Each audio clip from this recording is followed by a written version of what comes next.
തദ്ദേശ തെരഞ്ഞെടുപ്പിൽ കോട്ടയത്ത് ആദ്യം തന്നെ സീറ്റ് വിഭജനം പൂർത്തിയാക്കി സ്ഥാനാർത്ഥികളെ പ്രഖ്യാപിക്കാൻ ഒരുങ്ങുകയാണ് ബി.ജെ.പി.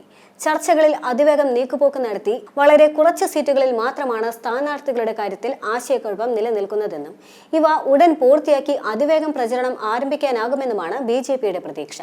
2 മാസങ്ങൾക്ക് മുൻപ് തന്നെ സീറ്റ് വിഭജന ചർച്ചകളും സ്ഥാനാർത്ഥി നിർണയത്തിനും തുടക്കമിട്ടിരുന്നതായി ബി.ജെ.പി. നേതാക്കൾ പറയുന്നുണ്ട്. എൻ.ഡി.എ മുന്നണിയിൽ ബി.ജെ.പിയും ബി.ഡി.ജെ.എസുമാണ് പ്രധാന ഘടകകക്ഷികൾ. യു.ഡി.എഫിൽ ജില്ലാ പഞ്ചായത്ത്, ബ്ലോക്ക്, നഗരസഭ, ഗ്രാമപഞ്ചായത്തുകൾ എന്നിവയിൽ ധാരണയായില്ല.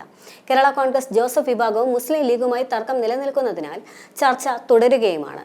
സീറ്റിനായുള്ള സ്ഥാനാർത്ഥി മോഹികളുടെ ഇടിയാണ് ഘടക കക്ഷികളെക്കാൾ കോൺഗ്രസിന് വലിയ തലവേദനയായി മാറുന്നത്.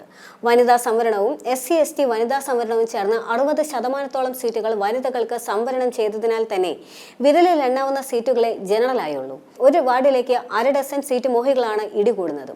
സീറ്റില്ലാത്ത സിറ്റിംഗ് അംഗങ്ങൾ പകരം ഭാര്യമാർക്ക് സീറ്റിനായി സമ്മർദ്ദതന്ത്രം പയറ്റുകയുമാണ്. ജനറൽ സീറ്റിൽ മത്സരിക്കാൻ ചില വനിതാ കൗൺസിലർമാർ നടത്തുന്ന നീക്കവും പ്രതിഷേധത്തിന് കാരണമായിട്ടുണ്ട്. ആരെയും പിണക്കാതെ അവസാന നിമിഷം വരെ സീറ്റ് ഉണ്ടെന്ന് പറഞ്ഞുള്ള കളികൾ നേതാക്കൾ നടത്തുന്നതിനാൽ തന്നെ സീറ്റ് കിട്ടാതെ വരുന്നവർ റിബലായി നിൽക്കാനുള്ള സാധ്യത കോൺഗ്രസിനെ അലോസരപ്പെടുത്തുന്നുണ്ട്. ഇടതു മുന്നണിയിൽ ജില്ലാ പഞ്ചായത്തിൽ ഏകദേശ ധാരണയായിട്ടുണ്ട്.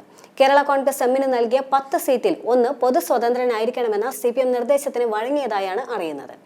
ബ്ലോക്ക്, നഗരസഭ, ഗ്രാമപഞ്ചായത്തുകളിൽ കേരള കോൺഗ്രസ് എമ്മുമായുള്ള ചർച്ചയിൽ വിലപേശലിൽ പൊതു സ്വതന്ത്ര ധാരണ പ്രയോജനപ്പെടുത്താനാണ് നീക്കമുള്ളത്.